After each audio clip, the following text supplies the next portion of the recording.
Super Wildcard weekend is officially in the books, and we're about to get into the recap of this past Wildcard weekend. We had some very entertaining games. One not so good game, but we'll get into that in a second. But if you enjoyed the video, make sure you drop a like, comment down below, let us know your thoughts. And we're on the road to 100 subscribers, so if you can, take a second, hit that subscribe button. That'll really help us out. We are looking at some things we want to do once we hit 100 subscribers. Don't know exactly what it is yet, but we'll be letting you guys know. Also, take a second to follow us over on Instagram and Twitter. We're going to be trying to get a little more active on there as well. But without further ado, man, let's not waste any more time. It's a lot of stuff we got to get into, so let's go ahead and get into these games. Kicking off Super Wildcard weekend, we had the Indianapolis Colts traveling to Buffalo to take on the Bills, in which the Bills reigned victorious, getting their first playoff win in 25 years. You love to see it, man. Josh Allen and Stephon Diggs are a match made in heaven.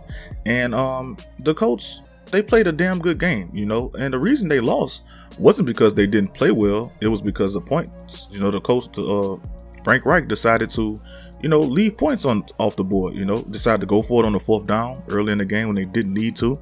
And they got a touchdown. He decided to go for 2, which would have put them down by 7. And instead they were down by 8, just stupid stuff like that. They had a missed field goal. And also in this game, man, we had some of the worst officiating I think I've seen in a while. I mean, just all over this weekend, officiating was absolutely terrible. Well, we had moments where this was considered a catch. How did they? Who knows, man? This shit was ridiculous. And also, man, at the end of the game, when the Colts were trying to make a comeback at the end, down by 3 points, on a 4th down, Phillip Rivers throws a deep pass. It's caught by, I can't even think, Michael Pittman? I can't think of who it was caught the ball, but the dude gets up and fumbles the ball, and the refs go and review this play for almost 2 minutes, and we can clearly see this was a fumble. I don't understand, man. These refs, they fucking suck, to be honest, but that's what we had to deal with pretty much all weekend. Refs making some of the dumbest calls I've seen. So anyway, this ended up standing as a down by contact, giving the Colts another opportunity to go down and win this game. And I was thinking, like, if the Colts somehow come back and win this game from this bullshit, I'm going to be pissed. And I know Bills fans will probably be throwing dildos and beer bottles, down at the officiating crew. And I wouldn't blame them, So luckily, that wasn't the case, because following that, in the last couple of seconds of the game, Phillip Rivers threw one of the worst Hail Marys I think I've ever seen. And the Bills walk away with it. And I thought they were going to pull a choke job like they did last year, but they didn't. They held strong. And I got to say, man, this Bills teams look legit. Like, I think they're going to go a long way. I don't see them losing anytime soon, but we'll get into that when we get into the divisional round. But yeah, man, good win by the Bills. Like I said, Josh Allen is a beast. This Bills offense is legit. Their defense is pretty clutch. Tre'Davious White made a great play at the end of the game in the 4th quarter, breaking up a pass, and it just shows how clutch this team is and how clutch they can get for when things matter. So, like I said, good win. The Bills are moving on to next week. So let's move into the next game, where the LA Rams traveled to Seattle and upset the Seahawks. Now, this game was, it wasn't that great of a game, but what I will say was it was very interesting to watch. John Wolford was starting for the Rams this week, and he went down with an injury earlier in the game, which means Jared Goff, who was who was the emergency backup for this week, who just came off of a thumb surgery, had to come into the game and play. And he didn't have to do much, honestly. That Rams defense held it down. I'm so glad we don't have to hear "let Russ cook" anymore for the rest of the season, for the rest of this postseason, I should say, because I honestly was tired of hearing it. And he didn't cook up anything, really. This offense wasn't able to cook up much of nothing. I mean, we actually got to see an interception on a wide receiver screen. I don't think I've ever seen that in a game, like, live. But yeah, this was like the first time I got to see something like that, because I gotta say the Seahawks offense looked absolutely terrible, which is one of the reasons I was skeptical of picking them in this game in the first place, knowing how well that Rams defense is able to play. I even said that I was more leaning towards the Rams if Jared Goff was to play, and this is why. He didn't have to do much. He made the right throws he needed to make, but the story of this game was Cam Akers. He ran all over that Seahawks defense, and we talked about how this defense is the Seahawks defense has been pretty much carrying this team towards the end of the season, but they still have some flaws, and we saw it. The Rams were able to run run all over the Seahawks defense. They weren't able to stop the run game, and they didn't really get anything going until like, later in the game. DK Metcalf didn't have he had his stats will make you think, he had a really big game. But that was mostly all his yards came from him having a long touchdown reception. And he was pretty much, Jalen Ramsey pretty much locked him down most of the game. And I mean, it's not really much to talk about. This game was a defensive battle from the Rams side of things. The Rams offense just did just enough to win this game. It felt like one of those old school physical games where, neither team could get anything easy. And Aaron Donald just abused Russell Wilson. That Rams D-line in general abused Russell Wilson throughout the game. I think Aaron Donald went down with an injury, and they still was having him running for his life. So Seattle, that really need to work on that offensive line. But like I said, man, good win by the Rams. I was expecting it. Didn't think it would go this way though. So they moving on to the next round. So let's get into the next game. Now, to close out Super Wildcard Saturday, we got to watch the Tampa Bay Buccaneers travel to take on the 7-9 Washington football team in a game which pretty much shocked everybody. Taylor Heineke, who played, I think this is his second game he's ever started in the NFL, went out and played a pretty damn good game, man. And it was entertaining as hell to watch. This guy fought the entire way, and it just shows that Washington really was hurting for a quarterback. I mean, this just makes me even more disappointed in Dwayne Haskins from how well this guy was able to play, because Washington does have a few pieces on offense that you could use and build around, but Haskins wasn't able to use that to his advantage. And we got this guy Heineke who came in, and like I said, he battled. Of course, Washington they weren't able to walk away with the W, but they made this shit a very entertaining game. They made it very close. Tom Brady had another great game. He's been playing pretty well lately against a Washington defense who I thought, had been able to slow him down. And for what it's worth, they actually kept Washington in the game. Leonard Fournette had a big game. Been waiting to see that from him for a while now. And Mike Evans did pretty much Mike Evans' thing. Like I said, man, it's not that only the best part. The only thing to talk about in this game is that none of us gave Washington a chance. I'm not gonna say none of us. Pretty sure Washington fans gave them a chance, but nobody in their right mind was feeling like Washington was going to be able to win this game. And even in watching it, you can just tell, I don't think Washington going to be able to pull it off, because every time things seemed like they were getting close, the Buccaneers will respond. They'll be like, okay, move further away. You know what I'm saying? But this dude was going toe to toe with Tom Brady, man. Like, it was impressive to watch. And he was, he played with some passion. You could see that, the defense was excited to go out there and play for this guy, and it was really cool to see. So I don't know if this is Washington's, starting quarterback moving forward. I wouldn't say that much, but I would definitely want to keep this guy around, man. So, like I said, they played a great game, but just came up short. And Tampa Bay still on the roll, man. Not really much to talk about on that side of the ball. Besides, I do want to say AB has been cooking up. We already know AB is talented, but he's been fitting into that offense pretty damn well lately. So. Yeah, man, big good win by Tampa Bay. They'll be moving on to play their division rival for a third time next week, so I can't wait to talk about that game. But that closed out Saturday for Wildcard Weekend. Moving along into Sunday, we had the Baltimore Ravens traveling to take on the Tennessee Titans, and when Lamar finally got his first playoff win, which I thought was a stupid narrative. This is this guy's third season in the league. I mean, only his second full season starting. Like, come on, man, get this dude a break. I mean, he's like one of the youngest quarterbacks in the league. Dude was going to eventually get a playoff win. I'm positive. The Ravens usually, they're always in that mix. So that was a stupid narrative to begin with. But hey, he finally got it done. Don't have to hear anything else about it. I'm pretty sure they're going to be making up something new for him in case if he goes out and loses another one. But whatever. Let's move on from here. Yeah, the Ravens got to win, finally, and the Titans, bro, the Ravens, they did not let Derrick Henry do anything. It was kind of, shocking to see. They got one-dimensional pretty early in this game because they weren't able to stop, they weren't able to get Derrick Henry going at all.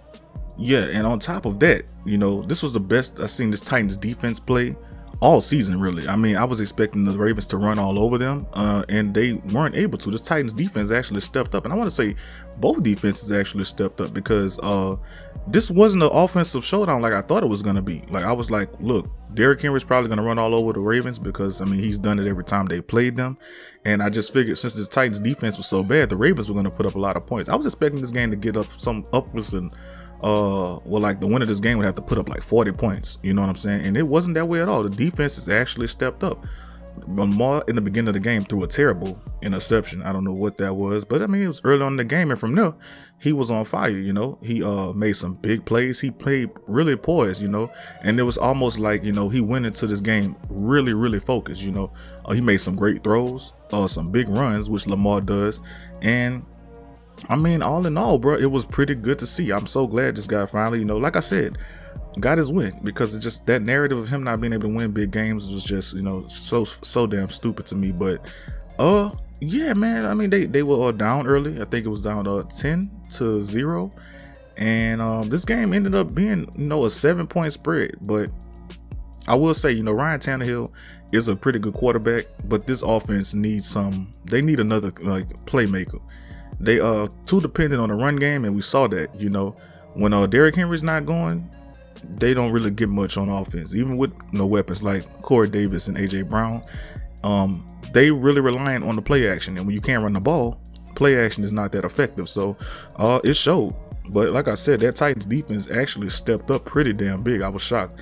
But yeah, man, the biggest thing I had taken away from this game was I didn't know these two teams hated each other so much. At the end of the game, Ryan Tannehill threw an interception, and they proceeded to do the electric slide all over that Titans logo. And Lamar Jackson said, they didn't even shake hands with the Titans after the game, because it was supposedly, the Titans have been being very disrespectful to them in the last couple times they played, and they just went out there and got back at them. It's shocking to see, because the Ravens is one of those classy organizations. I was even shocked that Harbaugh was cool with it, And I mean, this might just be starting a new rivalry between two teams that really don't like each other. And I mean, I love to see it. I mean, I'm all here for it. That didn't bother me at all. I mean, they did it to them first, so you get what you deserve. But good win by the Ravens, man. See them next week. So let's move on to the next game. The Chicago Bears traveled to New Orleans to take on the Saints, which was a game that aired on Nickelodeon, and something as special as that, it's only right that it gets its own separate video. So we'll put that on hold for right now. Nah, I think they're still the same Browns team I play every year. I think they're nameless, great faces. Yes, they have a couple good players on their team, but at the end of the day, I don't know, it's the Browns, it's the Browns. But the last game for Super Wildcard weekend was the Cleveland Browns shocking the world and shocking the Pittsburgh Steelers by beating them 48-37. In my opinion, this was easily the upset of the week. I know the Rams against the Seahawks was technically an upset, but that was a game that I pretty much knew the Rams could win. This one shocked the hell out of me. The Browns came in this game without a coach, without a couple of coaches, and a couple of their key players due to the COVID protocols and things like that. And they came and took care of business. Pittsburgh played like absolute garbage to start this game off with. I think in the first quarter alone, they had like 3 to 4 turnovers. You're not going to win games like that. I think the game started off with a snap, shooting right over Big Ben's head. Cleveland Browns touchdown. Next drive, Ben throws an interception. Cleveland Browns are going to score off of it. It's just crazy, man. And it's like, I was like, okay, well, you would think after the game they played in week 17, when Big Ben wasn't even playing, the Steelers were looking pretty good in that game. The defense played great, and Mason Rudolph almost came back. So I even said in the preview that the Steelers have a real chance of winning this game, especially if they play the way they played week 17. And they just didn't do that at all. They waited till they were down basically 28-0 to do anything right. This game went to halftime at the score was 35-10. And even then, man, it was like this game, you don't want to call it too early. You still have 2 quarters to go. And we've seen the Browns have not been able to close games throughout the season. That's been one of their weakest points, is they don't be able to close games. But I mean, they came and handled business this week. And man, I just have to say, that fucking running back duo in Cleveland is filthy, man. Kareem Hunt and Nick Chubb are beasts, and the way that this team is ran, pretty much the offense is ran through the run game, it's pretty lethal, man. I mean, you can't stop either one of them, man. Those boys, I think they combined for like around 200 yards rushing. That's crazy to me, especially when you consider they playing against this defense that's been getting a sack every single game, this season. How many did they end this game with? 0. No takeaways this game from Pittsburgh's defense, which was another surprising thing. This defense didn't play good at all either. I know in the first half, the Browns they started off with good field position almost every drive, but still in all, they weren't able to get a stop at all. Cody Parkey didn't miss any kicks. That was another shocking thing to see, man. And it's like, same with Buffalo, man. You love to see teams that's been, on this long drought. It's the Browns' first playoff win since 1994. It's great. This Browns team, they look legit, and I've been saying it for a while. And the weaknesses that they did have with closing games, they didn't, those weaknesses didn't show this week. When the Steelers seemed like they were trying to come back, the Browns was responding. They were keeping the score with a good, spread. They wouldn't let them get close enough to where it would come down to, one big play, and the Steelers back in this game. Ben played absolutely horrible, bro. I know the stats, he threw 500 yards. He threw 3 to 4 touchdowns, but 4 interceptions, man. That's terrible. I really want to know what Ben's going to do next. I know it's a pretty big cap hit if he's retiring. I think the Steelers will take a pretty big cap hit if Ben's not back next season. But still, man, it just looks like his time might just be up, man. He did not look good. The things, remember Big Ben from being somewhat mobile. I don't want to say he's like, a Lamar Jackson or anything, but he's tough to sack. He's good at getting out the pocket, extending plays. He just looked like, old, basically. And yeah, the Browns took full advantage of that, no run game on the Steelers side of things. And they were very one-dimensional. So, the Browns, like I said, took full advantage. And this team, I'm happy for them. The Browns fans, y'all have something to be excited for no matter how far y'all go in this postseason. I know y'all hoping for y'all rooting for them to go all the way. But they have a very bright future ahead of them if this team stays the way that they're built right now. So, all in all, man, I just want to say good win by the Browns, moving on into next week. So let's go ahead and talk about the bracket for next week.